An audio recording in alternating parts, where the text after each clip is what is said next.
Welcome to We Got This Covered's Cinemaholics, the weekly movie review talk show where critics and fans finally unite to discuss the biggest and best films coming to theaters. We're not just fans, we're not just critics, we're Cinemaholics.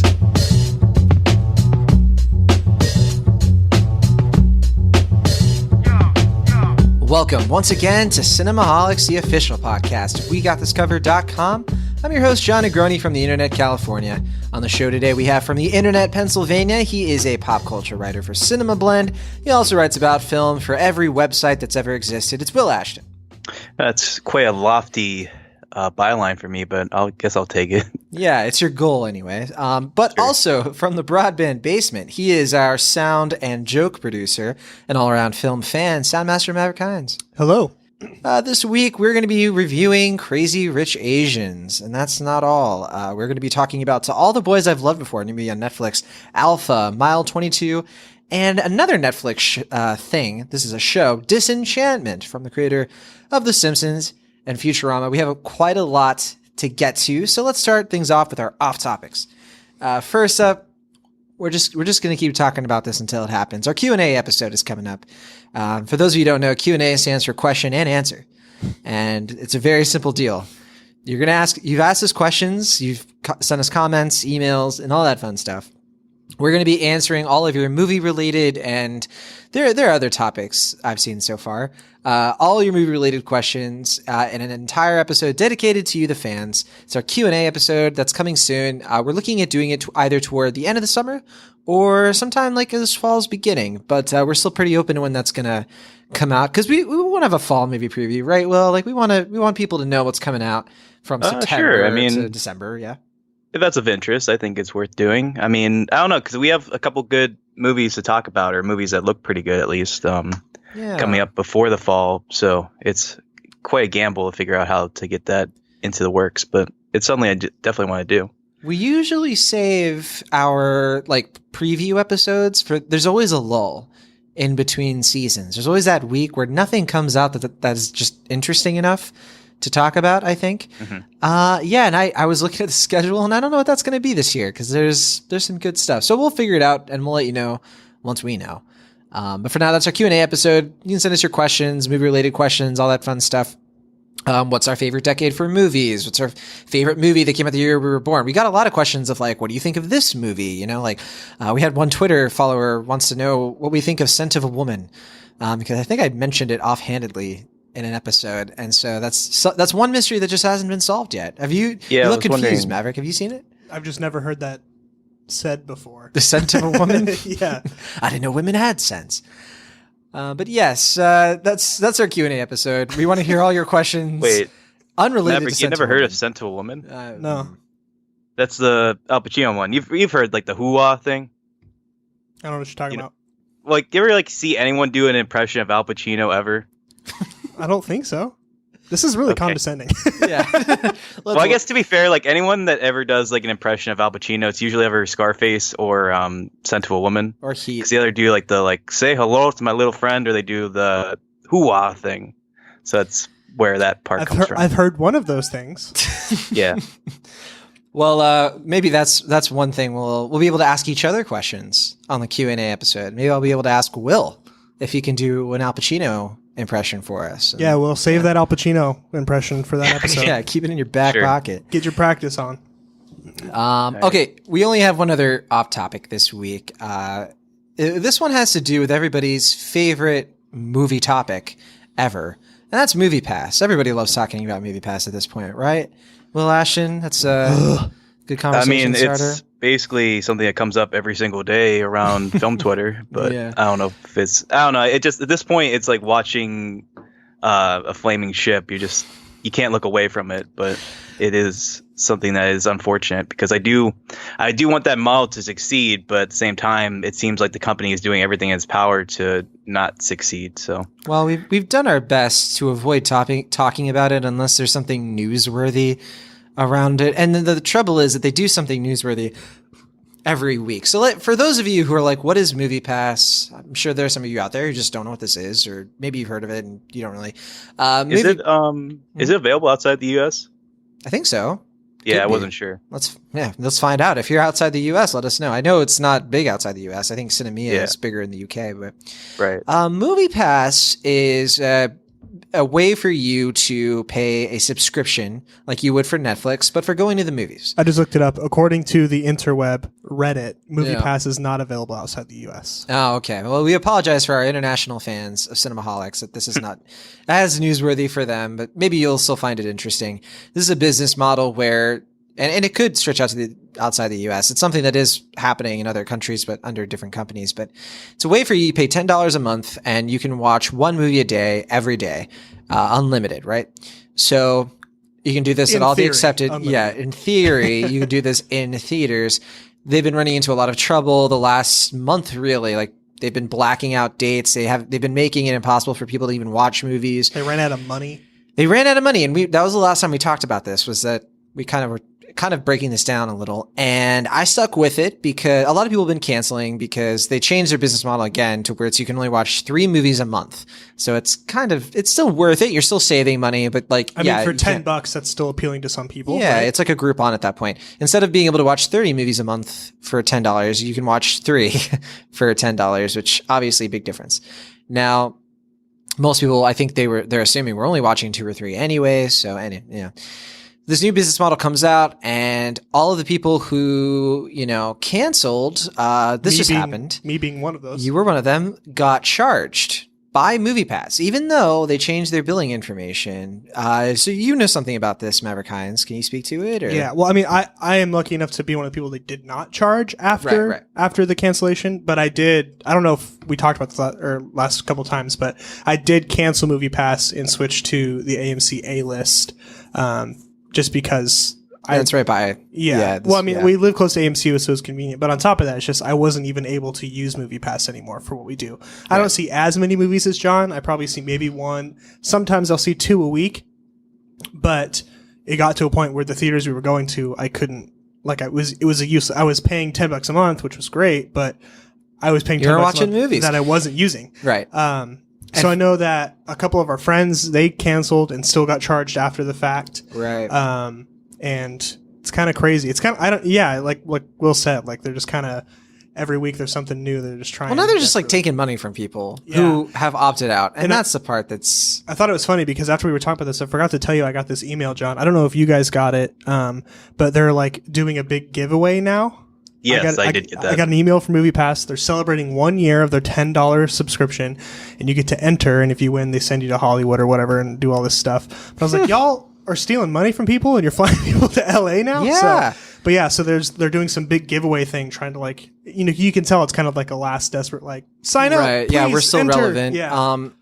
You all know that I've mentioned this on the show before, that I've stuck with it because we have e-ticketing theaters around here, and MoviePass still works flawlessly with those theaters. You can reserve tickets online, and it's because MoviePass made a deal with these theaters. And so I stuck with it because I was like, whatever. Like, they're doing weird things, but I don't need MoviePass for Mission Impossible Fallout. It's fine. But this was it. This was my final straw. I was like, if you're either too incompetent to prevent your service from erroneously charging people, or you're doing it on purpose because you're desperate for money. Either way, I'm not paying for this. I'm not supporting a company that does this. They don't deserve money, the period. So I'm out. It's been a fun ride, MoviePass. It's been almost 4 years I've been with this service, from the days when it was about $20, and then it became $30, then it became $50 a month, and I stuck with it through all of that. At this point, I'm done. It's over. But Will Ashton, you're still with MoviePass. Where are you at? Well, I think at this point, I just am sticking with it because I paid for a year subscription, and I just don't feel like stopping that now. You don't pay monthly, you just kind of do the lump sum up front thing? Well, I just got a deal from it. I think that's what inspired me to get it finally was, I think in March, there was a special deal where it was $7.95 for a month, and I just jumped on that. Makes sense. And so I'm paid until I guess next March, so I'm guessing it's not going to be around until then, but I paid for it at that point, so I might as well just stick with it, even though I doubt I can barely use it at this point. You going to re-up if... Oh, no, I'm not going to re-up at this point. You're not buying another year? Re-up if I wanted to, considering that I don't think they're going to be a company by next March. Well, and also I think that they're grandfathering you in to. They're still letting you do the unlimited movies a month. They're like, are they? I'm not 100% sure because I think they are. I think that this new plan is only for monthly subscribers. I think if you already paid for a year. No, I got a couple emails saying like, here's the changes to your policy or whatever. Right. Like, that's why. So I get those emails as well, so that's why I don't know. And then every time, I don't think that applies to yearly subscribers. I could be wrong, but I'm pretty sure I read the press release that said that. Yeah, I don't think they even know, right? Like their minds have probably changed 10 times since they wrote that email. I get an email every day from their CEO being like, "Sorry." Oh, jeez. What do you want now, Mitch? Mitch Lowe. Wasn't that a South Park episode where like the oil tycoon? We're sorry. We're sorry. That's movie. It's like it's like a mix of that and then that cartoon of the dog that's in the room while it's on fire, and it's like, this is fine. It's more like people are panicking inside the building that's on fire, and MoviePass is outside, and it's just like, you're fine. Yeah, while pouring gas on it. Yeah. Yeah. But yeah, I don't know exactly what I'm allowed to do at this point, because like every time I even consider using it, like it just says like there are no show times, or there's like 2 movies I can use. Like I think the last time I checked, it was like you can see Slender Man, or you can see The Meg.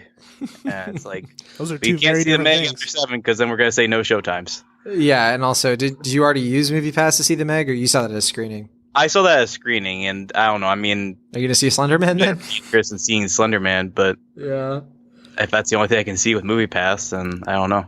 I don't know. For me, watching Slender Man only makes sense if I'm watching it at home on Netflix with 20 other people. Yelling at the screen. I mean, that's. I would debate watching it for October, but I don't know if it's going to be on DVD at that point or not. I'd rather it be on DVD because I don't want to really see it in theaters. But we got other good horror movies coming out around the fall time, October time. Yeah, and Furio, Halloween. Well, hold on. We'll talk more about that in our fall movie preview episode. That's how you tease things, right? Okay, well that's our last off topic. MoviePass. Maverick and I are out, but we'll keep following Will's saga through the MoviePass chronicles. I feel like the next step is they're going to show up and just like mug Will and give us your money.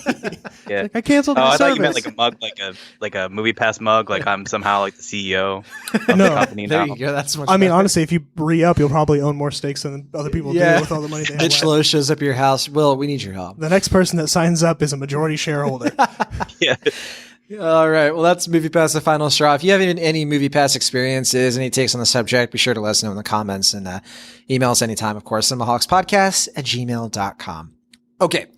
Next up, let's get into our featured review for this episode. Crazy Rich Asians is a new film from Warner Brothers. It's in theaters everywhere.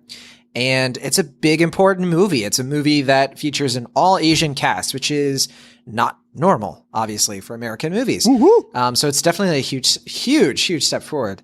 But let's talk about the movie. It's directed by John Chu. He is an Asian-American filmmaker.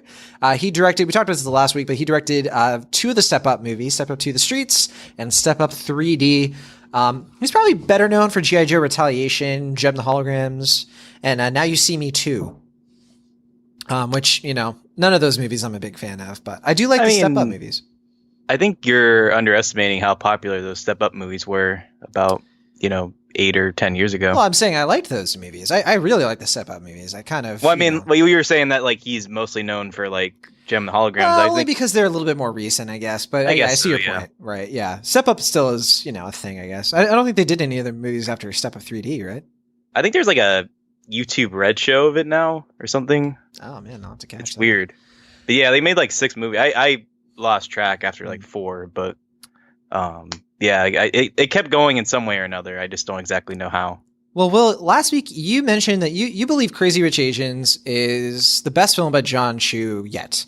And it is not just directed by him. It's written by Pete Chiarelli with Adele Lim who did some work on the script. It's based on the best-selling novel by Kevin Kwan. And I was actually at a bookstore today and I saw there were a couple of these books. There's 3 of them from what I can tell. So I am absolutely expecting Crazy Rich Asians to have some sequels. Okay. So in the words of... You meant like 3 in the series, not like 3 copies. Oh, right. Well, I mean, there were plenty of copies. I think they're flying off the shelves anyway, though. So, yeah. No, it is kind of amazing to me because I remember at the beginning of the summer, I think we mentioned Crazy Rich Asians. I think that was in our honorable mentions of what we're looking forward to. And I was kind of like hopeful for this movie and optimistic, but I was really thinking like, wow, like if this movie takes off based on this book, this is going to be kind of a game changer for representation in Hollywood for Asian Americans.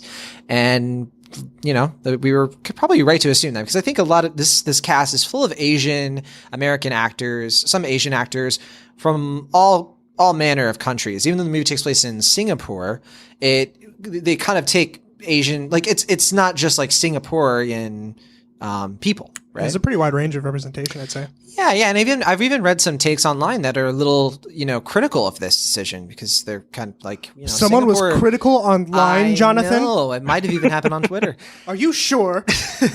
And but no, some people making some interesting points. I think Kirsten Hahn was somebody that I read some write-ups for, and she was kind of making the comment of like Singapore is a very diverse place. It's very multicultural, and you don't really get what Singapore is really like in this movie. A lot of people, of course, say it's fiction.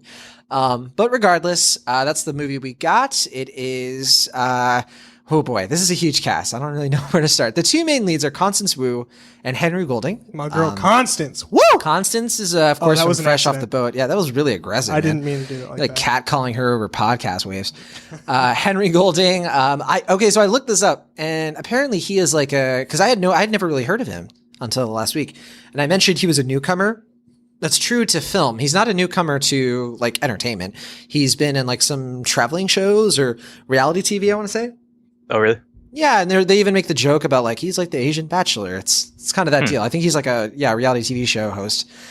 Also in this film, Gemma Chan, Lisa Liu, Awkwafina, Harry Shum Jr., Ken Jeong, Michelle Yeoh. I think Michelle Yeoh is probably main, by all intents and purposes, like the main supporting character. Sonoya Mizuno, Chris Pang, Jimmy Yang, Ronnie Chang, Remy Hill, Nico Santos, and Ying Lucy, and there's a whole lot of other people we didn't mention, but yeah, huge cast. Will, you already got a chance to talk about this movie and what you think of it, so I want to start with you, Maverick Hines.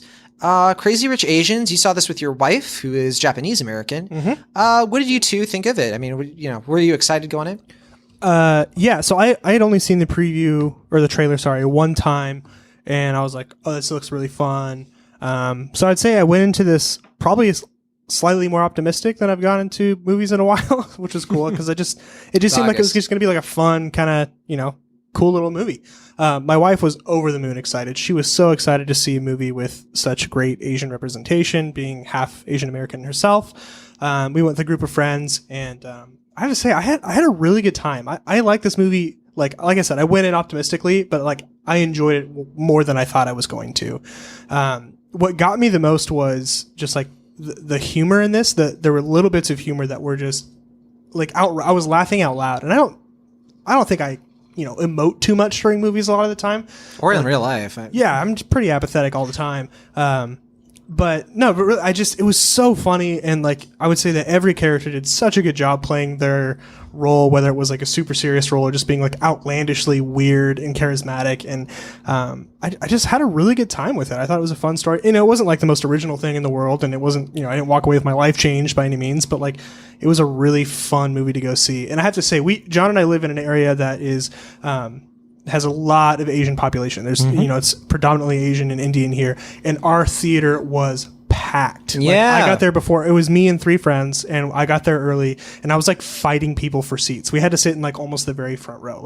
And I was there like half hour early. I mean, it was packed, and like people were clapping during the, the lead in. People it was an event. I thought it was a funny movie. I'm not kidding. I probably missed half the punchlines because there was so much noise from people laughing at like, the lead up jokes and stuff like that. So like, people were really like invested and having a really fun time in this movie. It was a really cool theater experience, though I probably would like to see it again so I can actually like hear a lot of the jokes that I missed.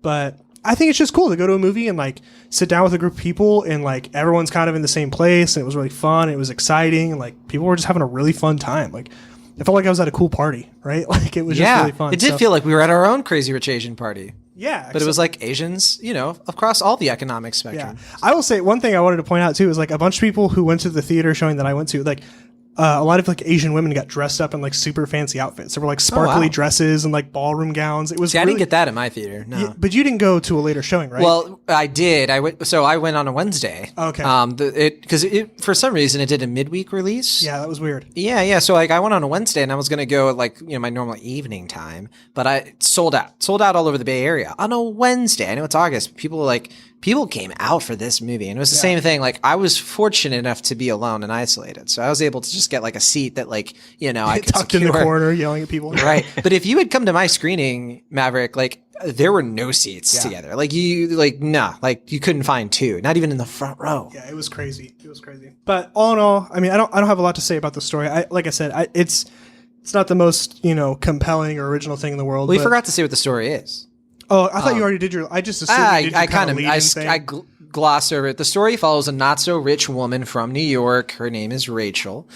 She goes with her boyfriend to a friend's wedding in Singapore to meet his family, but then she discovers his family is extremely wealthy, and a target is put on her back because, wouldn't you know it, he's the most eligible bachelor in Asia and basically the world. Yeah. And she has to try to get his mom to like her, and it doesn't work out so well. Doesn't go so well for most of the time. But yeah, so I thought you had done that already. But like I said, it wasn't, I feel like I've seen kind of the storyline before, but I would probably say this is probably my favorite representation of this kind of story. It was just really fun and goofy, and I mean, I'm all for the representation that was in this movie, right? So like, I had an extra stake in the fight with my wife being half Japanese, so I was excited by that. And my wife doesn't often get excited for movies like this, so it was really cool to see her be passionate and be like, I want to go support my people. So it was cool. It was a fun time.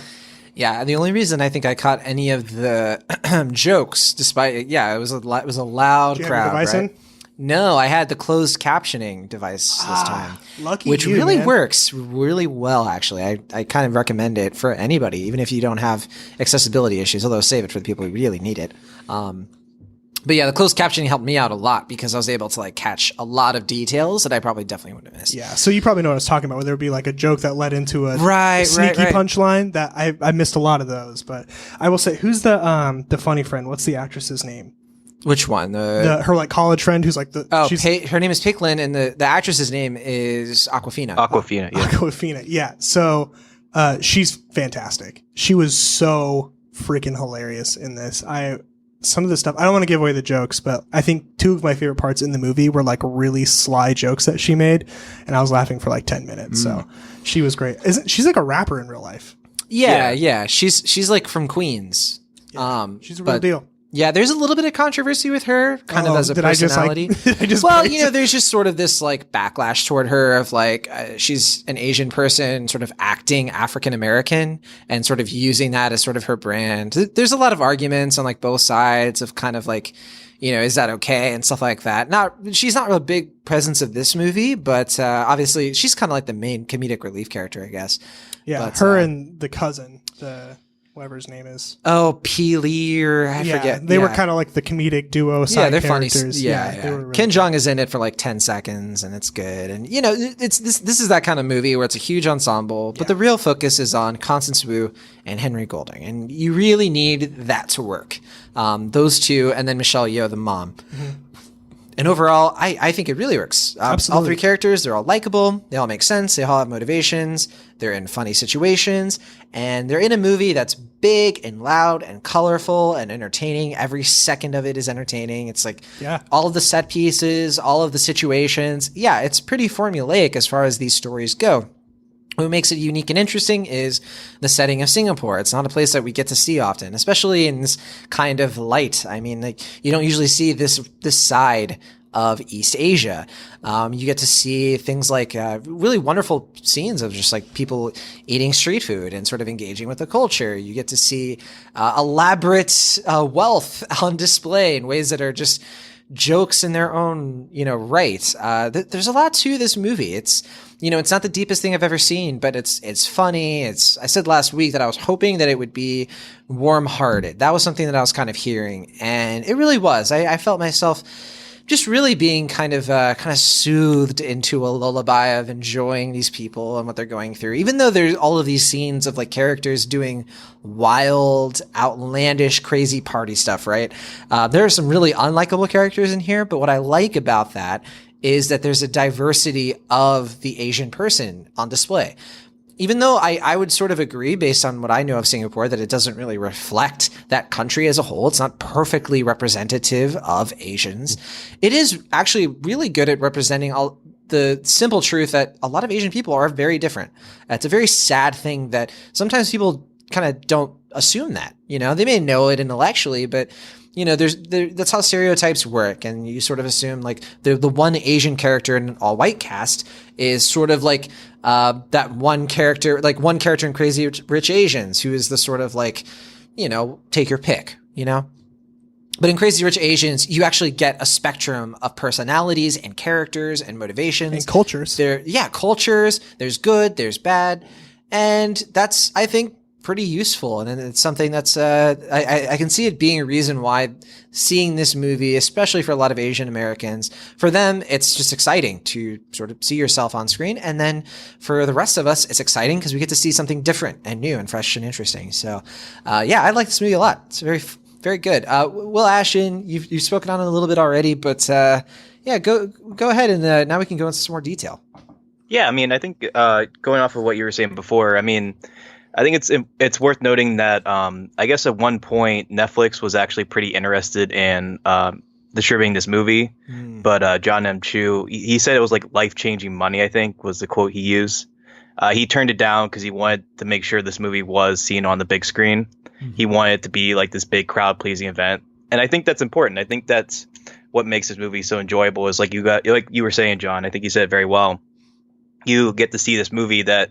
Yeah, like the bare bones of it is fairly formulaic, but just the representation that it's showing is so like you just don't see that in a big studio movie like this often, and I just feel like that alone makes it so rewarding. And I can see some of the criticisms. I don't think it's a perfect movie for representation. Like I do think there are some genuine criticisms to make, and I don't think it's a perfect movie either. But I think it's a very good stepping stone, and I think on its own merits, it's just a very enjoyable, fun, lighthearted, warm-hearted movie that is very easy to enjoy. And I wasn't too familiar with Fresh Out the Boat. I know of it, but I haven't gotten the chance to watch it. So this is my introduction to Constance Wu, and I think her presence is just so lively and warm and genuine that she really does carry the film. I think she is such an inviting presence that makes it worthwhile. But I agree with Maverick that I think there were quite a few scenes where Awkwafina was the one who stole the show. I think it's kind of like a similar type of performance like Tiffany Haddish was last year, where I think she's going to really get big after this movie because it's such a standout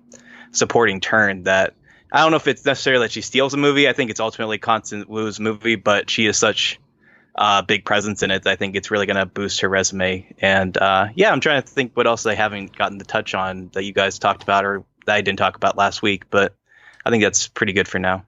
Yeah, I would definitely say this movie is going to, a lot of the people in this movie, they already have pretty prominent careers. I mean, Awkwafina is a big YouTube celebrity. Constance Wu has Fresh Out the Boat. But I think that this is also going to, and of course, Michelle Yeoh is like an institution and people know of Ken Jeong. But I think that there are a lot of like Asian actors in here who are probably better known overseas. Or I know that like the actress who plays Astrid, for example, is kind of a superstar outside the US. And I'm excited about how this might be one of those movies that like a decade down the road, people watch it and be like, oh, she was in this movie, before she got like really big. Right. And that's kind of what I see happening here, especially for Constance Wu and Henry Golding, who aren't household names really. I mean, Fresh Out the Boat is a popular show, but it's still kind of, she's not the main character. I think she's like one of the kid or something. She's the mom of the main kid. Yeah. I think she's the mom, right? Constance Wu? Yeah. Oh, I didn't know that. Yeah, she's the main kid's like mom. Oh, I thought she was like one of the kids of the like main parents. Nope. That shows you what I know of Fresh Off the Boat. So, I mean, to be fair, like I said, I haven't watched the show, so I'm not very familiar with it. But I believe my wife loves the show. But that's the only reason I know is because she's watched it a bunch. So regardless, regardless, I think that like, yeah, this could be like a Chris Pratt star turn, right? Who is of course in Parks and Recreation. And yeah, exactly. And now he's doing like Jurassic Park. So yeah, it's an exciting thing. And well, let's get into it. I mean, what are some genuine criticisms, Will, that you do have for the movie? Like, what's something that if you had to zero in on, and I definitely have the mind that like criticizing the movie doesn't mean that you're trying to like tear it down or anything like that. Yeah, I mean, I don't know if this is a criticism I have, but it's a criticism I have heard. How'd you guys feel about Jimmy O Yang's performance? Which one was Jimmy O Yang? Yeah, he's from Silicon Valley. Yeah, but he's like the other comedic relief character. Right. He was like the one that was hosting the boat party. I think the bachelor party. I feel like he serves his purpose. Yeah, he was so brief that there wasn't much to think about, right? Yeah, and that lends itself to the point I was making earlier. I thought it was fine. Like I could see. I think people were like, I think in like a weaker film, he might have been like, I don't know, like I guess like kind of like the Ken Jeong in like Transformers 3, where he just kind of like stands out as like the only one, like the only Asian representation. But I think because this movie is so inviting, that he's just one small part of it that I think is pretty. I mean, I think like you guys said, I think he served his purpose. But I was curious to hear you guys felt about that, because I have heard some criticisms about his performance. I definitely think that that's the point, is that there are a lot of different types of Asian Americans. And if he was you're right. If he was like the token and that was what we were seeing, I would find that extremely offensive, and just, because it would sort of give this impression of this othering of Asian Americans, and that's really a problem, because that starts itself as a problem, because I've noticed this for the longest time, like, growing up and everything, like for whatever reason, Asian Americans and Asians in general they just aren't in our shows. They don't show up in TV and movies nearly as much as they should, considering, how many of them there are in the world. And like, Asia is such a huge multicultural subset of the world. And yeah, it is kind of crazy to me that it's 2018 and, it took us this long to have an all Asian cast. That's like this, like you were saying, I like how you said that. It's like a crowd pleasing event. And I think it kind of goes to show you, like, even though this movie in some ways is pretty average, but it's also like above average in other ways, people are hungry for this type of movie, and like it does its job. It's funny, it's charming, and I don't think there's anything about it that's terrible. There's a couple cringy moments here and there, I guess, but I don't know. I was never really bored in this movie. Were you ever bored, Maverick? No, like I said, I had such an enjoyable time the entire time I was there. I don't think I was ever like taken out of the experience and going, okay, move on to the next point, or like whatever. I was just in it. I was just having a good time. It was just, I think Will said it right? It was just a crowd-pleasing, fun time. For a good time at the movies, called Crazy Rich Asians. Okay, let's go into our final thoughts and grades, starting with you, Wash. Yeah, no, I overall, I think we said it pretty well. It's a fun, crowd-pleasing movie. I don't think it's perfect either for representation or as a film, but as a big, glossy, good-hearted movie that is able to take the rom-com in a good direction as far as representation and just being a generally, inclusive movie. I think it does its job well, and I think it's pretty well made, and I think it has a lot of charm. And I don't know, I guess like we talked about Big Sick last week. I guess in some ways it also kind of reminded me of My Big Fat Greek Wedding. It's not a perfect comparison, but like I just remember like when that movie came out. Bigger budget, obviously, yeah. Right, yeah, for sure. And I remember like I'm not the biggest fan of that movie, but I remember when that movie came out, it was such an event. I think for kind of similar reasons in that, like I think it was like a chance for some people to see a side of themselves that wasn't seen on the big screen quite as often or as prominent as it was at that moment. And I think that's going to be in some ways what Crazy Rich Asians is. I think it's going to just be a good, fun movie for a lot of people, and I'm glad people are checking it out, and I hope more people check it out. All right. And what was your grade? I give it a B. A B. I am a big fan of My Big Fat Greek Wedding, which is because that was a movie that my family, we loved watching together. Because look at this group of Puerto Ricans, we loved watching My Big Fat Greek Wedding because that family was so much like ours. And that's kind of the magic of movies like this, like Crazy Rich Asians. It illuminates the things that you do have in common with other cultures, as well as what makes you different. And you can sort of celebrate both. I think that's a wonderful thing. And at this movie, we didn't really mention it, but I kind of tweeted this out when I saw it. But a few of the things that amaze me about this, in terms of like the story and how it all works, is, first of all, this is a romantic comedy, right? But it doesn't fall into a lot of the really annoying romantic comedy tropes.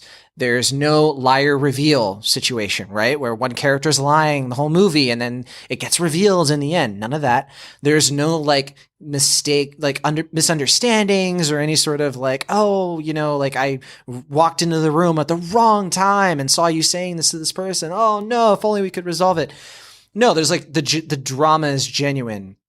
It's all built on a fish out of water story with Constance Wu's character, Rachel. But Rachel, she's not clueless. She's not stupid. She knows Mandarin. She's competent. And that makes you cheer her on even more because she has just as many successes as she has, you know, little, you know, setbacks, right? I could keep going, but like, yeah, I think this movie deserves a lot of credit for being definitely, you know, one step ahead of the audience in a lot of ways. And yeah, it really does. It really puts us through the paces. I give it a B as well. What about you, Maverick?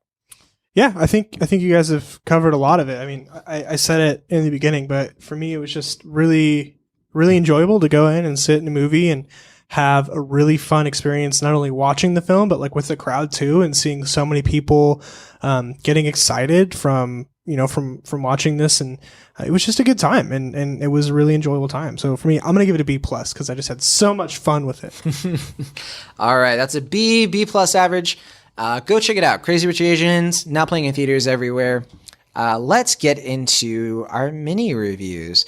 This movie, I really want you all to see as well, because like Crazy Rich Asians, it features, well, not an all Asian cast. This one is a Canadian film. I think it's also Canadian American technically, but this is a new Netflix film called To All the Boys I've Loved Before. I had been hearing about this movie and kind of been anticipating it. It's also based on a book, but a young adult book. It's a teen romance film. And the book was written about 4 years ago. It came out from Jenny Han. And the film, it stars Lana Condor, who is a star in the making. I just watch this movie. She I think first came onto the scene in X-Men Apocalypse, which did her no favors. She played Jubilee and gets nothing to do in that movie. She carries this entire film. She's Vietnamese. In this movie, she plays, I believe she's supposed to be Korean. And she comes from an Asian American family. Her father is white, and her mother, who passed away when she was a kid, was, I believe, Korean, but I could be wrong about that. This is one of those movies where it's not really about that, which is kind of why I don't really know for sure. It's really about this young girl. It's very matter of fact in the way that it treats the romance between her and other characters. But anyway, the movie also stars Janelle Parrish, Anna Cathcart, Noah Centineo, who people might remember from The Fosters, also a dead ringer for Mark Ruffalo, younger Mark Ruffalo. I saw a tweet, somebody mentioned that Noah Centineo should absolutely be in a father-son movie with Mark Ruffalo, and I believe 100%. Israel Broussard and John Corbett. So John Corbett's kind of like probably the most recognizable face you'll probably see, unless you recognize Lana Condor from X-Men Apocalypse. But this just came out on Netflix. Will, had you heard about this movie at all before I started raving about it? I heard about it over the weekend. I didn't hear about it before, but I've heard a lot of good notices since it premiered, I believe, on Friday.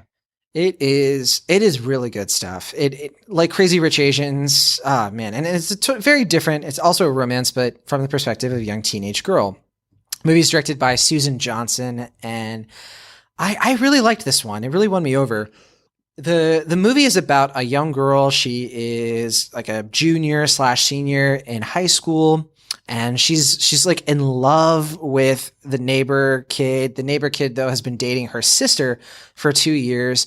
A series of events happens where she's just kind of stifled in life. She doesn't have like much of a social life. So her younger sister takes this pack of letters that she's written to all of the boys that she's ever had a crush on, and they're all addressed to them, and they're kind of hiding in a little box. Her little sister sends them all out to the boys that she has loved. And the movie kind of goes from there, and it moves in some directions that you probably won't really see coming. In some cases, of course, that you definitely will. It is in a lot of ways a movie you've seen before. A kid in high school kind of dealing with teenage problems, but Through the lens of these characters, this one really works. There's a lot of heart to it. A lot of really good performances. It's the kind of thing that could only come out on Netflix, I think. Like if this had come out in theaters, people wouldn't have showed up for it. But it did remind me a little bit of Love, Simon in some ways. If we're talking about like coming of age teenage films, this one's a little bit less, probably a little less self-serious as Love, Simon is. And I'm only referring to certain parts of that movie that sort of delve into some more like mature territory. This one is a little bit more like, it's probably a nice little balance between Love, Simon and something like Lizzie McGuire, right. Yeah. So not the bad Disney Channel, the Disney Channel that we grew up on. Right. But yeah, no, I like this movie a lot. I like the setting of it. I think it's in like the British Columbia area. And this character that Lana Condor plays, she plays a character named Lara Jean. And she's this kind of like stereotypical shy teen, but throughout the movie, you get an understanding for why she is shy, why she has a problem opening up to guys. And like, it's that sort of, that sort of trope where, in movies, girls who are beautiful, they're very beautiful girls. They just can't get a boyfriend. And then like you watch these movies and you're like, are you kidding me? But like by Hollywood standards, like this person would be like the most popular girl in my high school. Right. Well, they actually have a story here, a character arc that makes a lot of sense out of like why she's a little bit more awkward, why she's sort of like decided to be quieter, to sort of be a little bit walled off from dudes who are interested in her. And it really worked for me. This movie worked for me on a lot of levels. And it's a Netflix movie. You can sit down and you can watch it with a friend or a significant other and have a wonderful time because it's very sweet. It's not going to rock your world or anything. There's nothing life changing about it, but there is a lot that's life affirming. And it's just we got another really good case of like an Asian American, being the lead character in a film this week. And that's kind of amazing in a really good way. So if you really like Crazy Rich Asians, yeah, this is a great double feature idea. If you want to watch Crazy Rich Asians and then check out this movie afterward or maybe the next day, definitely worth doing because they both follow a lot. They both work so well in ways that I wasn't expecting this movie to be as engaging and funny and as good as it was. It is one of the better Netflix films I think that's come out in a little while. So definitely check it out. It's called To All the Boys I've Loved Before. But I don't know. I get it. Like it's teen romantic comedy. Did I sell it, Maverick? Like, do you have any interest whatsoever? Right. Yeah, I want to check it out. Yeah. I'm in a total. Like, I've been watching so many movies lately. I've been catching up on a lot of movies that, like, I should have seen before that I haven't kind of thing. Andrea's going to love it. Yeah, so I think it'll be a fun one to watch with my wife. Yeah. What about you, Will? Yeah, I mean, I've heard many good things, so I'm curious to check it out. Yeah. All right. Well, once you guys check it out, you can tell me how wrong I am. But until then, let's talk about a different movie. We're about to go to another thing that was not a movie, but we're gonna hold on that. Will Ashton, you saw the other wide release this week. Tell us about it. Alpha. I was going to say, I saw 2 wide releases, so I was making sure which one you were talking about. Was Mile 22 really a wide release? I wasn't sure about that. It was, yeah. I'm pretty sure it was a wide release. I mean, I think so. I mean, it's playing in IMAXs, so it should be pretty wide. I wanted to see Alpha, Will. I'm very curious to see what you think of it. Mm-hmm. Yeah, so Alpha is, I believe the director is Albert Hughes. He is one half of the Hughes brothers. This is, I don't know if it's his first movie by himself or if it's his second film. Because I think it was his brother did Broken City, that other Mark Wahlberg movie, speaking of him. But it's a weird little movie because it's sort of a boy and dog story, but it's kind of told in the style of like The Revenant, like a PG version of The Revenant. So like what it is, it's like this unspecified, well, I guess they do specify, but I forget exactly what it is. But it's like this BC era. There's this tribe, and there's the leader and his son, who is about, I guess, like teenage years. And the son is becoming a man. He's becoming a part of the tribe and like leading or going under his dad's influence. And there's a scene where they go, what what are the prehistoric buffaloes called? You know what? Not bison, I guess. So bison. I think it is bison actually. Is it? Okay. They go bison hunting, and then there's like this big accident, and he like flies off the cliff, and he gets separated from his tribe and his dad, and presumed to be dead. He is actually, in fact, alive, but he is greatly injured, and he's just trying his best to get back to his family and tribe and dad. And in the process, he gets acquainted with this wolf who ends up forming this kind of like boy-dog relationship with the main actor is Cody Smith-McPhee, who some people probably know from like The Road and Dawn of the Planet of the Apes and I guess Paranorman and a couple other things. Oh, he played Nightcrawler in X-Men Apocalypse. If we're on that's true, yeah, that's it. Yeah. So he's been around. I mean, I believe this is his first leading role, if I'm not mistaken. Yeah. Besides Paranorman, I guess his first live action leading role. And yeah, I wasn't really sure what to expect this movie going in, and I think that added to my surprise factor because I think it's actually a genuinely pretty good movie. It's one of the few movies. I think the first movie I've ever seen in theaters that was an American studio film that wasn't in English, which was a pretty neat experience. Like it's all in a different language and it's all subtitled, and it's a pretty bold risk for a studio movie. One that's sort of kind of aimed for all audiences, but seems to be aiming closer towards teenage audiences. But even still, the idea of doing a film that's almost practically all in subtitles from an American studio is quite a risk, but it pays off in my opinion. I think it adds to the it adds to the immersiveness of the film and getting into this time period. And I think the movie is very well shot and it's really well directed too, surprisingly, because I just wasn't expecting it to be well made, I guess. But yeah, it's a pretty simple story. It's not one that doesn't do anything you won't expect. So I can't like rave about it too much because I mean it's not a movie I've been thinking about a lot since I've seen it, but I was pretty impressed by how well it was made, and I thought it did its job well, and I thought Cody Smith-McPhee proved himself again to be a pretty good actor, especially considering that most of his scenes are with like a wolf, and he just has to basically act off of that by himself in some ways and other ways not. But overall, I mean, I can't say I wholeheartedly recommend it just because I don't think it's going to be a movie that's going to like blow a lot of people away, but I do think it's better than the advertising has been giving it credit for. So I'm going to give it a B-. I think if you get a chance to see it on the big screen, it's worth your while. I think there are other movies out in theaters right now that are more worth seeing, but overall, I think it's a pretty good film, and I hope more people check it out. Maverick's not too happy with me because I wanted to watch Disenchantment instead of Alpha, and now we're hearing that it's good. And you're not the only one. Well, it's got like an 84% on Rotten Tomatoes. Yeah. Critics are liking it, and Maverick, you can be angry at me. This betrayal will not be forgotten. Because Maverick was the one who was looking forward to it, and I was like, the marketing looks terrible. So yeah, I mean, I will say above all else, it's better than the marketing gives it credit for. And I think it's just because the marketing didn't really know how to sell it, I guess, because I can see it being a hard movie to sell. Yeah. But I think it is worth watching. Well, they did two versions of selling it. I think like the first round, it was sort of like a really gritty thriller survival thing, like the very first trailer. And then it was like, well, no, it's more of like Boy and His Dog, good dinosaur. Yeah, I mean, it's a little bit of both. It's like Homeward Bound meets The Revenant. It's like I guess that's the best way I can describe it. That doesn't make me more interested, but with that, and then like I guess there's a movie I've been told to check out after this called Quest of Fire. I'm not really familiar with it, but a lot of people have been comparing it to this film, and I guess that's another film that was like an American studio film that was mostly not in English. So, yeah, I think there are other movies you can compare it to. It's a weird film to describe, but I think watching it, it's pretty straightforward and well told, and I think if you check it out, it's worth seeing.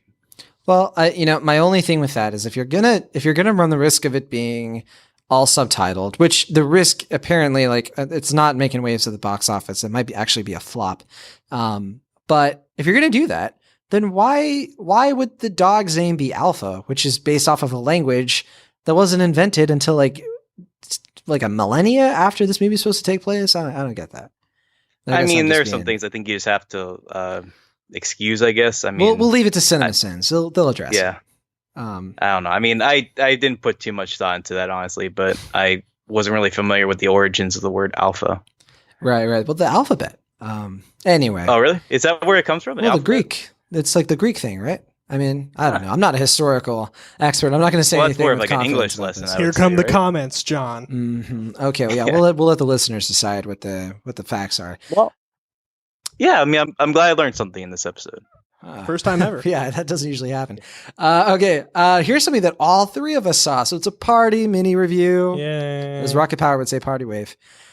Disenchantment. This is a new show on Netflix from the creators of The Simpsons and Futurama. That would be Matt Groening, of course.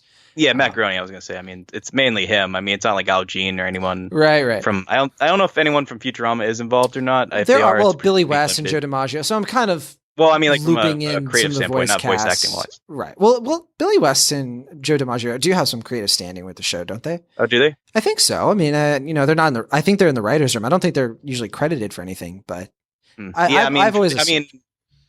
I'm a little familiar with Futurama. Like I've seen quite a few episodes, but I'm not as familiar with the creative process behind it compared to The Simpsons. So I wasn't 100% sure about that. We should explain. So I'm much more of a Futurama person, and Will, you are much more of a Simpsons person. Although I have a feeling you've watched way more of the Futurama than I've seen of The Simpsons. I've probably only seen a dozen episodes of The Simpsons total. Yeah, I mean, I think I saw one movie and then probably about a handful of episodes of Futurama. Oh, so maybe we're about on the same page. Yeah. I love Futurama. Great show. I love the Futurama. idea of Disenchantment. Yeah, how much of Futurama and Simpsons have you seen, Matt? Very little Simpsons, probably less than a dozen. It just wasn't my time. But Futurama I watched all the time. It was on. What do you mean wasn't your time? Like it just wasn't. It's been on for 30 years. I know, but it wasn't super popular. Well, you have to like buy the DVDs to see the older episodes, right? So I think that unless No, you were they're watching on the reruns, they're all on FXX right now. They're pretty easy to find. Will, you don't have to yell at us, cable, okay? So. Everything's that? gonna be okay. I said, Will, you don't have to yell. Everything's gonna be okay. Oh, sorry. I'm just kidding. But no, I just never watched The Simpsons. It just wasn't my thing. So I watched a ton of Futurama growing up. Yeah. I think it's a syndication thing because the reason I watched a lot of Futurama was because it came on Adult Swim, right? Same. That's when I got into it. So yeah, I don't know. Family I find it interesting because like The Simpsons is always like one of my comfort food things because it's usually always on TV somewhere, and I can just kind of settle into that one way or another. Yeah. So, you definitely love The Simpsons, and I understand why. It's every episode I've seen has been hysterical and really well written. But this new show, Disenchantment, so Simpsons is in the modern day, and Futurama is in the future. Disenchantment is, of course, Matt Groening going way back in time, but to a fantasy setting. So, I don't know, Maverick, you saw the entire season 1. It's 10 episodes on Netflix. Mm-hmm. Walk us through it. What is the show about? And what did you think? The show is, taken in the old King Castle kind of like mystical world. Yeah, Game of Thrones. Yeah, Game of Thrones thing. We follow a princess. I think her name's Tia Beanie. They just call her Bean is her name, but her name's like Tia Beanie. And her kind of like just being a rebellious, like alcoholic princess character who doesn't really want to conform to the, princess roles. Yeah. We kind of open up with her, dealing with the whole being, sold off, quote unquote, for marriage and, this kind of whole stuff. But we watched 3 episodes last night. Yeah, 3. We skipped 3, or we skipped Alpha to watch a few episodes of that. And then you watched the rest without me. Yeah, our plan was to watch all of it, but after 3 episodes, we were like, we've seen enough, right? Like this is enough. I will say, even though I didn't necessarily love this show, I was finding a lot of comfort in hearing some familiar voices. That was fun. Hearing Bender's voice, hearing Fry's voice. It was cool. So I miss Katie Seagal, but that was it. Yeah, but it was fun to kind of have that and be like, oh, that's this guy and that's this person, whatever. And we have some new ones. Eric Andre plays like a demon. He's his personal demon. They really got it in the trailer, so I don't think I'm giving it too much. But it's it's an okay show. It was fun, right? Like I was able to get through all of it today. But I will say I wasn't super invested for most of the time. I think the first episode is probably my favorite one. It was funny. It was really funny. Yeah, the first episode had a lot of good, here's the show. Let's make this funny joke and this funny joke and this punchline, and stuff. But that was what I was worried about. I was like, these jokes are funny, but like is it going to be one of the situations where the next episode's going to be a little weak? And then the next episode still had some good jokes, but was relatively boring as far as storyline goes. Third episode was kind of the same, and then we called it. Will's suggests that he disagrees. Yeah. But I will actually, say... Go ahead. Oh, sorry. No, go ahead. No, I was just go ahead. I was gonna say I actually found the first episode more boring because it was a lot of setup, and I found the second episode was what endeared me a little bit Oh to man, I the. could not disagree more. I thought the second episode was like way too much plot, whereas the first one, I don't know. Really, compared to the first one, which is like all setup. It's all set up, but like you get to be in like Elfo's village, which I thought like gag after gag was. I will say there's a hanging joke that is probably my favorite gag in the first episode. It is, yeah, it's pretty good. It was really good. I don't know. The second episode it really lost me with a lot of it. Like I don't know. There's something with pig's blood. I mean, I will say the first I don't know. episode's more memorable than the second one, but I think I laughed more in the second one than I did in the first one. That's interesting. I did laugh. I wasn't like, you know. Yeah, and that's the point I was going to make is that like throughout the entire series, I still had moments where I was like, oh, that's funny. Like I laughed here and there. But like the first episode definitely was the best for me. And I don't know, for me, the first episode to the second episode was just like it felt like I just screeched to a halt so quick as far as like how much I was engaged in it, that it was kind of hard to get back into it because the third episode didn't ramp back up right away.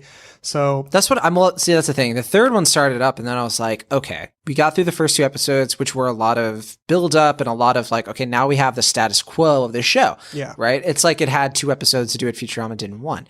So now we can just like, okay, what are these characters going to do for an entire season? And I wasn't very interested. I'm going to still keep going, but I don't know. There's just something about this world that I'm just not quite connecting with yet.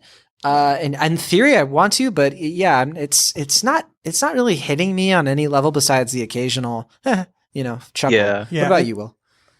Well, I think I mostly agree. I mean, I don't agree that how you feel about each episode, but I think generally I agree with your thoughts on the show so far. I think there's some good stuff in here. It's a very hit and miss show. Like some gags really land for me, and some gags are just really lame, and I'm just like, I don't know. Like it's a very mixed bag so far. And I will say, I mean, Abby Jacobs is the main character being, and it's Abby kind of like a Jacobson. send up. What's it? Jacobson. She was the she helped create Broad City. Right, Broad City, and then Nat Faxon is Elfson or Elfin. Elfo. Elfo. Elfo, is that Elfo? Yeah. Yeah. So, Academy Award winner Nat Faxon. I don't know. I mean, I feel like Elfo is like the character that's like least defined for me so far. Like, I feel like he kind of changes each episode I've seen. Yeah, like, he does. I feel like his character is like the least defined so far, and well, you get the sense that they don't know, they weren't sure what kind of character he's supposed to be until he. Yeah, I mean, and his design is very similar to Bart Simpson. Like even the way he's dressed looks very similar to Bart's outfit. Yeah, which is kind of distracting because he's not really, his character is nothing like Bart. He's more like a more competent Ralph, I guess, in some ways. Like he's not a dumb character, but he's kind of oblivious to the real world, which is what he's like. He's kind of like our insider character in some ways, but in some ways not. It's kind of a weird dynamic. He's interesting. Yeah, he's got a little bit of Fry in there too, but not totally. I think he's like the big, like, because I like the character, but I feel like he just needs to be like, if once they nail him down, like I think the show's gonna start clicking. Right. And I'll say I've seen 6 episodes so far. I think my favorite one's the 5th one, because I think that's like the one that has like the most inspired gags. Like there's this whole thing with Hansel and Gretel, sort of in the vein of Get Out, which is like just a weird sentence to say. And I think that has some of my favorite gags of the episode of the series so far. I mean, and it's, I don't know, like I think there's some stuff in here that I really do enjoy, and then there's some stuff that I just feel like it just needs sharper. Like it just needs to be more finer tuned. And I don't know. I think most Matt Groening shows don't really click until like a season or 2 later, because Futurama, from what I've seen, like the first season's like fine, but second season's when it kind of comes together. And then Simpsons, it's kind of like the first season's a little rough around the edges, and then once the show gets into about 2nd or 3rd season, that's when it really becomes the Simpsons that we know and love, or at least I know and love.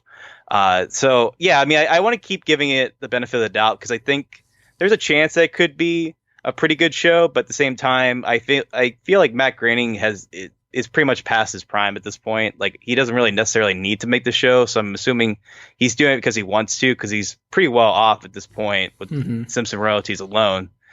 But I still think the show just kind of needs that finer tuning that isn't quite there in this first season. But I'm willing to give it a shot with another season. I'm right there with you. I'm going to keep going for it. I want to keep watching episodes, because it could be another BoJack situation, which took a few episodes as well. And even if it takes like a whole season, I mean, Netflix ordered 20 episodes. Right now there are only 10. So I think that they do have faith in this.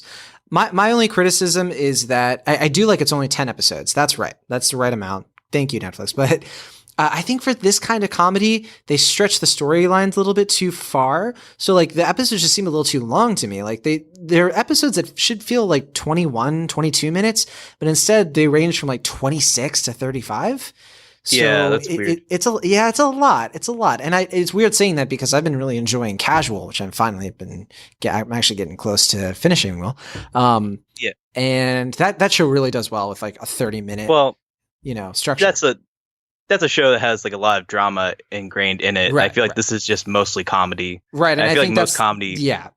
Yeah. I think most comedy just needs to be about 25 minutes max for a short form series like this. Like I think that was a season with like Arrested Development season 4. I remember because they'd have episodes that go on for like 35 or 45 minutes and then they would just drag because they just go on for so long. They just don't have that quickness of like the early seasons of Arrested Development. I think the show could use some finer trimmings in some of these episodes because they do feel a little overextended. And that's a shame, but I guess that's the freedom they get with Netflix.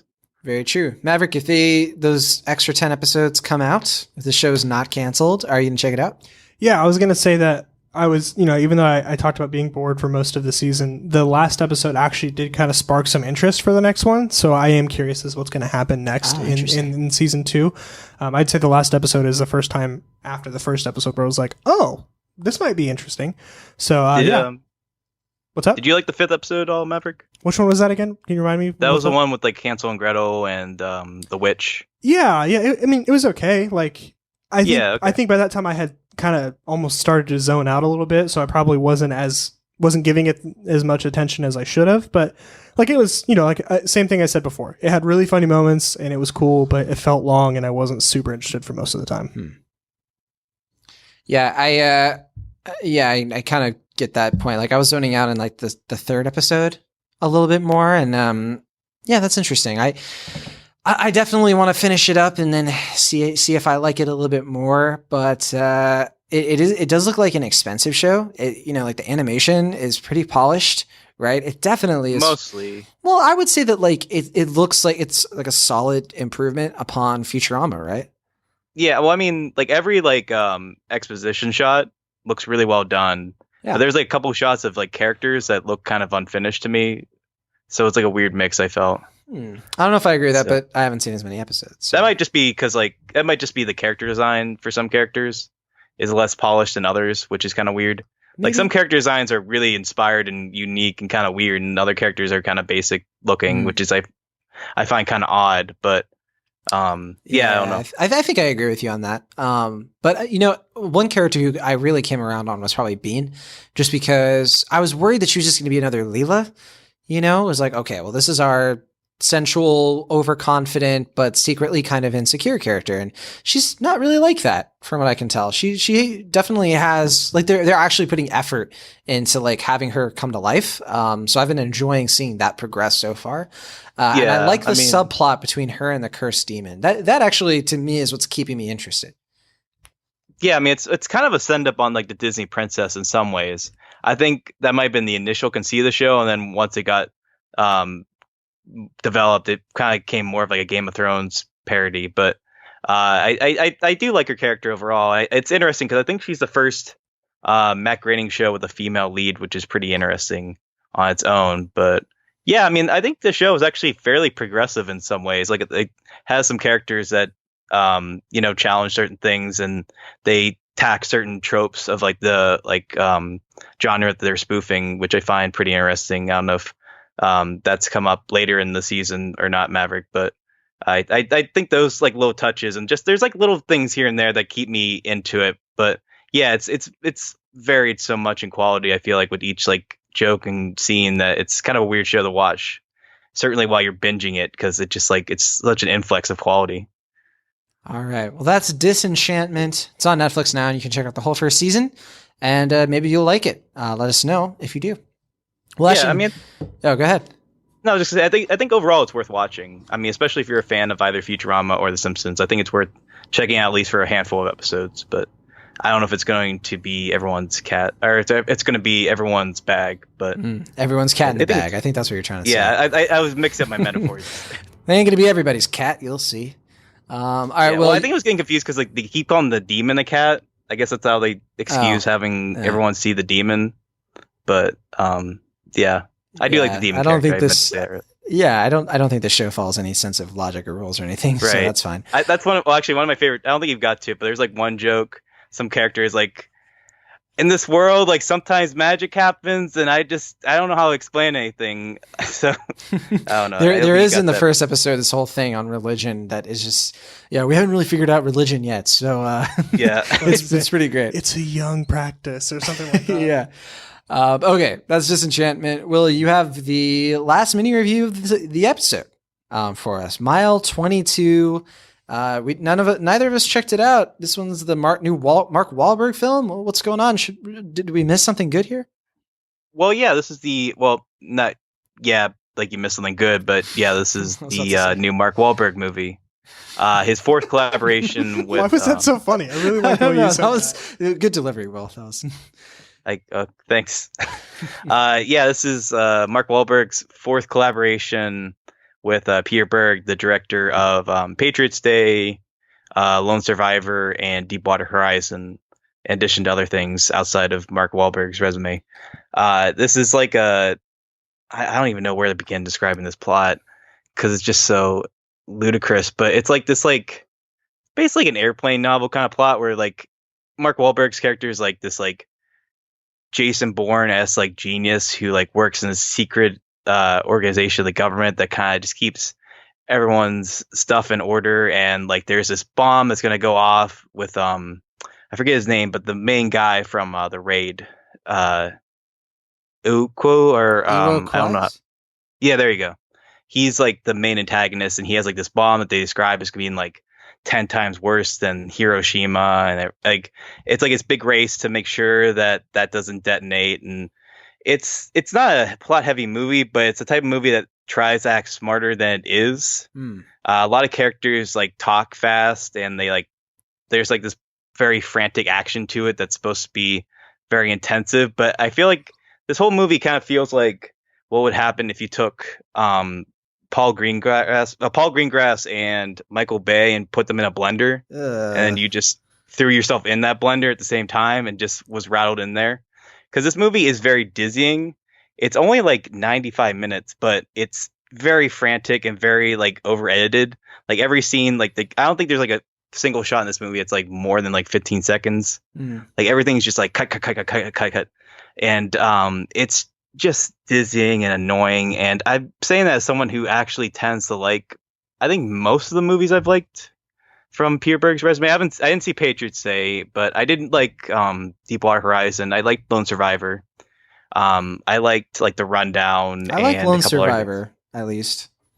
Yeah. But I would say this is probably his weakest movie since Very Bad Things, and that's even including Battleship. Wow. I just think this movie is just not very good, and I feel like it's like this like macho like very. It's supposed to be like this kind of like conservative fantasy of like what you think the government is doing, and that has some very ugly negative connotations on its own. But like the other thing that comes into it is that the movie, it doesn't really establish it exactly, but they hint that Mark Wahlberg's character is basically like mentally unstable. He is very like verbally harassing a bunch of his coworkers. He's like very sporadic. Like he's supposed to be a genius, but he is not like the guy you want to invite to your barbecue. Like he is just very, very. What barbecue you got coming up, Will, that you're just. Mark Wahlberg is not invited. Yeah, well, there's like one line where you literally like a character is like having a birthday. It's like this movie's very self-serious, but there's like moments where I can't tell if there's supposed to be a joke or not. Ronda Rousey's also in the movie, and there's a scene where it's like her birthday, and like they're having this intense conversation. Like they're in a restaurant, and they like the waitress puts this like birthday cake down. He's like, "What's this?" And she's like, "It's my birthday." And he throws the cake off the table. It's like, "No birthday cakes." And it's just like sounds like a joke. Yeah. And that's the other. Okay, I'm gonna spoil the movie. I don't care if you. Whoa. Skip 5 minutes. All right, spoilers for Mile 22 starting right now. I just feel like you guys aren't going to see this movie, so I'm going to tell you guys. You guys know that SNL skit, Mark Wahlberg talks to animals? Yeah, that's a good one. You know, like, hey, goat, how you doing? You got a goatee. Yeah. I had a goatee in The Perfect Storm. You see that movie, Goat? but he has like that catchphrase where he's like, "Say hi to your mother for me, all right?" And apparently Mark Wahlberg was like very against that catchphrase. Like people would say that to him like on the street and stuff, and he was getting annoyed by it. So towards the very end of this movie, the guy from the raid, I'm blanked on his name again. I apologize, but Iko Weiss. There you go.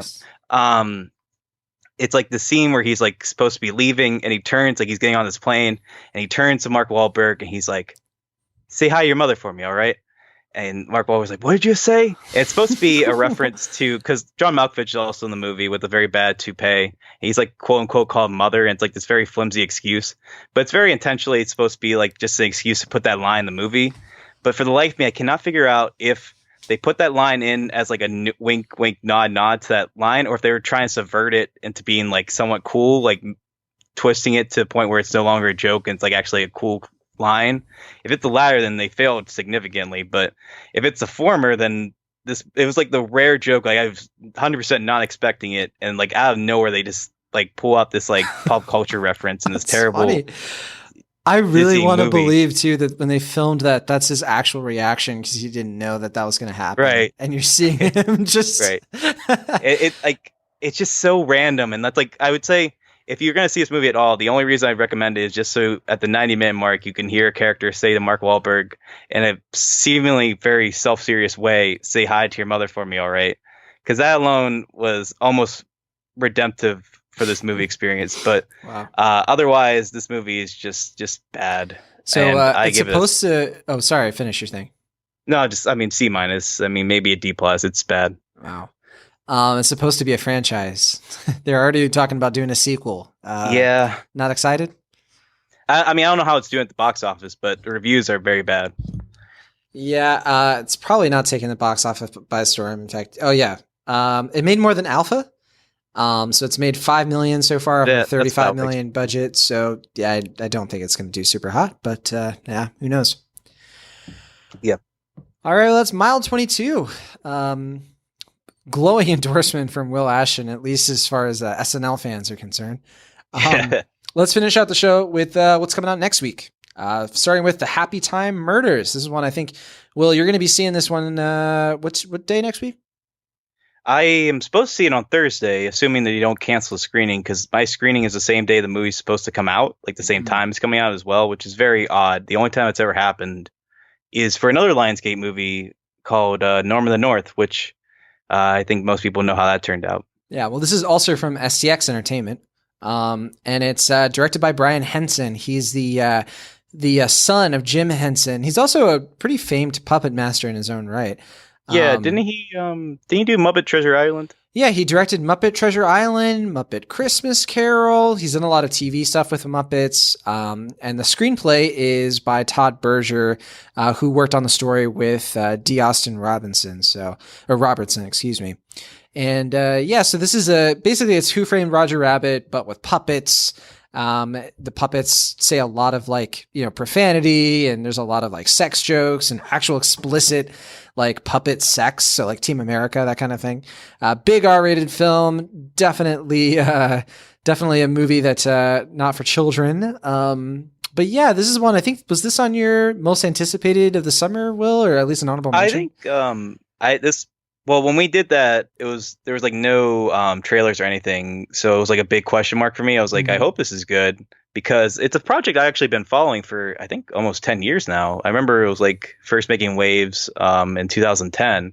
At the time, they were just selling it as you were saying, not an R-rated film with a bunch of profanity, but rather as a take on Who Framed Roger Rabbit with puppets. Yeah. And I was like, that could be interesting. That could be cool. But then eventually they were like, no, let's do Cranky Acres, but on the big screen. I don't want to be a pessimist, but I feel like there might have been a version of this film that was actually closer to Who Framed Roger Rabbit. Mm-hmm. And Brian Henson was shopping the movie around for a while, and no one really wanted to take a bite or take the risk on it. And I guess with the success of movies like Sausage Party and Deadpool and Ted, I could see a producer being like, hey, we'll make your puppet movie if we can push the R-rated raunch stuff and make it more adult. And Brian Henson's like, well, if this movie's ever going to get made, I guess that could be the way to do it. Yeah. And I don't know if that's true, but that's just my speculation on it. But I don't know. I hope that's not really the case. I hope it's good. This one stars Melissa McCarthy, Maya Rudolph. They're always in movies together, of course.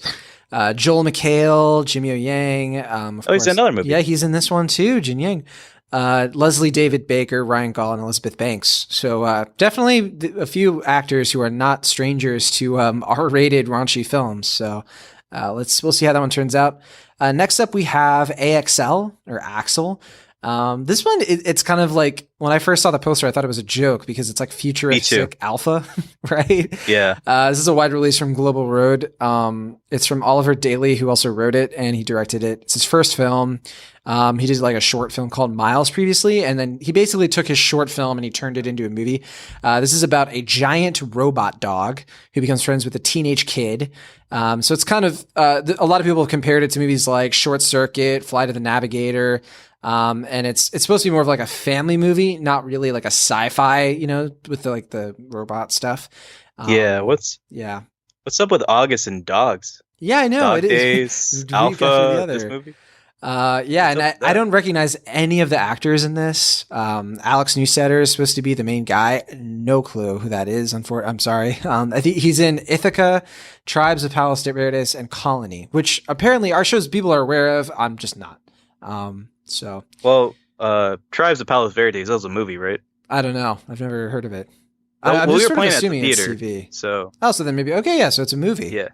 Okay, so not his first film, obviously. Then, Becky G. Dorian King is in, I guess, voices Axel, and a few other people I'm not aware of. So yeah, that's it for the wide releases. Are you gonna check this one out, Will? Probably not. But I don't have a screening for it, and it doesn't seem like a movie it's going to be on my radar. But I feel kind of bad for it. I feel like it's going to be this year's like Monsters Trucks. Yeah. Like just a spectacular failure because no one cares or is interested in it. Right. It seems like it's a fairly expensive movie, so. But, I haven't looked at the budget, but the effects definitely don't look super cheap. But right, who knows? And there's like zero buzz, good or bad. So yeah, I don't know.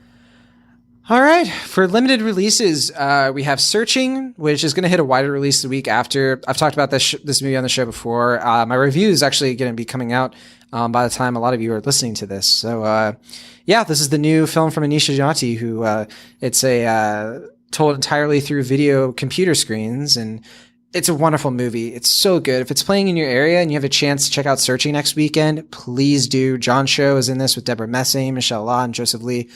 It's wonderful. It's great. And I'm looking forward to hearing what you have to say about it, Will. This is one of my favorites of the year. So, yeah, I mean, you've been hyping it up quite a bit, so I'm looking forward to checking it out. Yeah, it's a Sony film from Screen Gems, so it should be hitting more theaters this following week. But if you're in New York, LA, I think that's where it's going to start its rollout. So maybe some other cities here and there. So be on the lookout. And then there's Support the Girls, which I was kind of looking forward to, but I'm hearing really negative buzz about. This is a new limited release from Magnolia. Yeah, I saw somebody I respect gave this a 1-star review. This is written and directed by Andrew Bachalski, who did Funny Ha Ha, Mutual Appreciation, Beeswax, Computer Chess, Results, some really quirky indie movies, and premiered at South by. And I didn't really hear any buzz about this. Like, nobody that I follow checked it out. Yeah, so I'm not really sure how it played at that festival or in the other ones, but it's Regina Hall is in this movie, and it's about a group of women who work at I like Regina Hall. Yeah, she's fantastic. She was in Proud Mary earlier this year, and that didn't do super well either. So I'm kind of like, come on, people, like, why? Like, her agent needs to step it up here, unless I'm wrong. And this movie is fantastic, but Hooters is like the inspiration of this movie, I guess. It's like that kind of like Hooters or sports Hoosiers? Bar. Hooters. But like that kind of sports bar, that's like the setting. Oh, Hooters. Oh, okay. Yeah. Not like Hoosiers, a basketball movie. Right. Totally different. Okay. So Regina Hall is this manager of this sports bar, and this movie takes course over like one day, and she has to like wrangle in her employees. Haley Lou Richardson is in this, who I love from Columbus, and I it's the reason I wanted to check this out. AJ Michalka, she's like a Disney Channel star. Dylan Galula, Shayna McHale, Leia Delaria, James LaGrosse, Gianna Kramer, Brooklyn Decker, who we haven't seen in a little while. I think I saw Brooklyn Decker in was probably that Adam Sandler movie. Just go with it. Yeah, was it that one? Okay, yeah. And Lawrence Renato. Was that the last thing she was in, or was it Battleship? I guess she was in Battleship. I forgot about that. I forgot she was even in that. So okay. Yeah, I mean, both those movies came out quite a while ago. Yeah, that was like when her career was like, oh, she's going to be an actor now. So yeah. So that's Support the Girls. I don't know if you should support the girls and support this movie, but maybe it's good and maybe it'll be mixed reviews. Who knows? Yeah, I mean, we're getting this at the theater next week, and I was a little disappointed only because we were initially going to get Madeline's Madeline. It got pushed back a week. Yeah, I've been hearing that's one definitely to catch. Yeah, no, I'm streaming. Madeline is one of my most anticipated for the year. I've heard it's a masterpiece. Yeah, and from very reputable people. Yeah. I was disappointed that it got pushed back a week, but I was like, I didn't really know anything about Support the Girls, so I was like, oh, maybe it's another good film, and I'm eager to support another movie if it's good, but if it's not good and we have to wait a week for this, I'm going to be a little bummed. For Regina Hall, I'll give it a chance. Yeah, for sure. I mean, if it's for Regina Hall, I'll allow it. Just to breeze right through the rest of these. Arizona, it's coming to VOD. It's from RLJ Entertainment. This is Jonathan Watson, his first movie. This is based around the 2009 housing crisis. And this one stars Rosemary DeWitt and Danny McBride and Luke Wilson and Caitlin Olsen. So good cast. Haven't really heard much buzz. Papillon, which is a limited release from Bleecker Street Media. This is directed by Michael Knorr, and this is a remake of the 1973 film, which I've never seen. Have you seen it, Will? The Steve McQueen film? No, I don't believe so. Yes, No. Steve McQueen starred in this. I think you say Papillon or Papuan. I don't know. I don't know how to pronounce it, unfortunately. But Charlie Hunnam is in this movie with Rami Malek. So, maybe it's good. And then last we have John McEnroe in The Realm of Perfection. We haven't had a chance to talk about it yet, but Borg versus McEnroe is the other John McEnroe film out this year. I caught it, and I've been meaning to mini review it. It's on Hulu right now. But this one is the actual documentary of John McEnroe. It's from Ocelot Labs. It was directed by Julien Faurot. And it's one of those documentaries that the whole thing is just footage recorded by this French filmmaker during one of John McEnroe's tennis games. I think matches. It was during, I think, the French Open. So it's narrated by Mathieu Amalric, and I've heard really good things. I've heard this is a fantastic doc, one of the best of the year. So I kind of want to check this one out pretty soon. But that's it. That'll do it for movies coming out next week. Quite a few for you to catch up on, and some stuff that we think you'll probably like. But let's leave it there. Don't forget, if you like Cinemaholics, you want it to continue and be the best podcast on the internet, leave us a review on Apple Podcasts, iTunes, Stitcher, wherever you love podcasts. Hang out with us on Facebook and Twitter. Links to our social pages are in the show notes. As always, email us anytime, cinemaholicspodcast@gmail.com. Send us your questions for our Q&A episode. And we will see you next week to, I guess, talk about the Happy Time murders and maybe searching as well. But until then, from the Internet California, I'm John Agroni.